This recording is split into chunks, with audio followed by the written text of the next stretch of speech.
There are some movies that are wrapped in so much whimsy and enchantment that you almost feel guilty when you're not completely smitten by their sincere charm. Unfortunately, Yaniv Raz's Eternal Return is that movie. On paper, the Naomi Scott and Kit Harington-led romance about love, grief, and rediscovering wonder has just about everything needed to sweep you off your feet. Following Scott's character as a young woman needing to choose between the past she lost and the future she never saw coming, the first stretch of the film suggests so much promise. But then it quickly fades. What begins like Pushing Daisies with its playful narration, precise timestamps, and whimsical framing slips into something less sure of itself. By the midpoint, Eternal Return's narration drifts away. The initial whimsy feels forced, and the Wes Anderson-esque stylization sputters away slowly. Instead of taking us on a magical love story about second chances and timeless romance, the film collapses under its own noise. By the time the credits roll, it's not catastrophic, but it is frustrating as a fairy tale that never quite finds its magic, especially since Scott and Harington give it their all.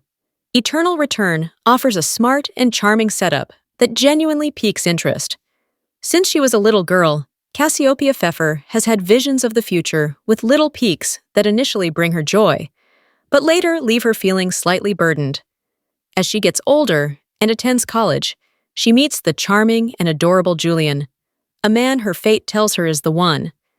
After all, her visions show them starting a cello and harp band, building a life together, but with an ending she never quite pieces together until it hits. When the prophecy tragically fulfills itself, Cass withdraws from her world, becoming a recluse, taking a boring job, and retreating into cold, logical lanes to dull pain and connection. On her 29th birthday, Cass stumbles into a map shop run by the quiet Virgil, a cartographer who specializes in the impossible, maps that chart not just locations, but emotional landmarks.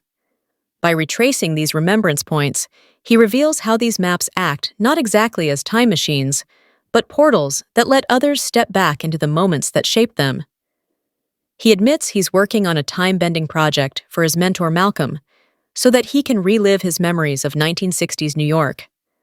At first, Cass is skeptical, but she soon finds herself joining Virgil on his Remembrance Point excursions through London. After seeing Malcolm's joy during their trek, she asks Virgil for a map of her own as a way to revisit her life with Julian and leave behind this one. But as she spends more time with the cartographer, she begins to see her old visions with Julian replaying, but this time with Virgil in her former love's place.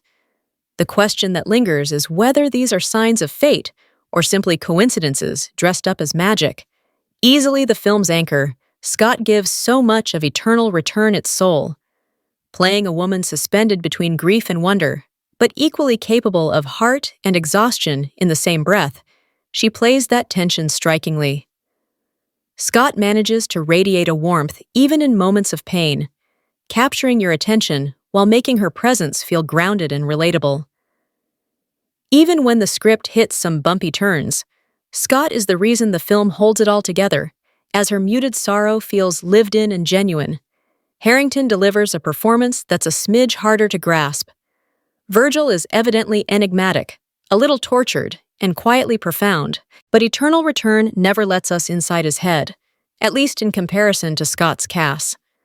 Though he spends plenty of time on screen, listening, walking, and mapping with Cass, so much of those inner feelings and thought process is withheld.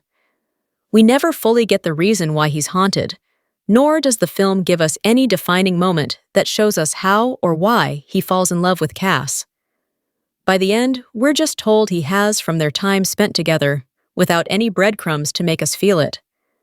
Harington plays Virgil rather subduedly, which makes sense for the role, but without sharper writing, their romance feels hollow. He matches Scott in his presence, but not in any kind of emotional weight. Meanwhile, Simon Callow is quite lively here, but more to a point where his performance becomes campy and doesn't exactly match the tone of whimsical elements initially set by the movie in its first scenes.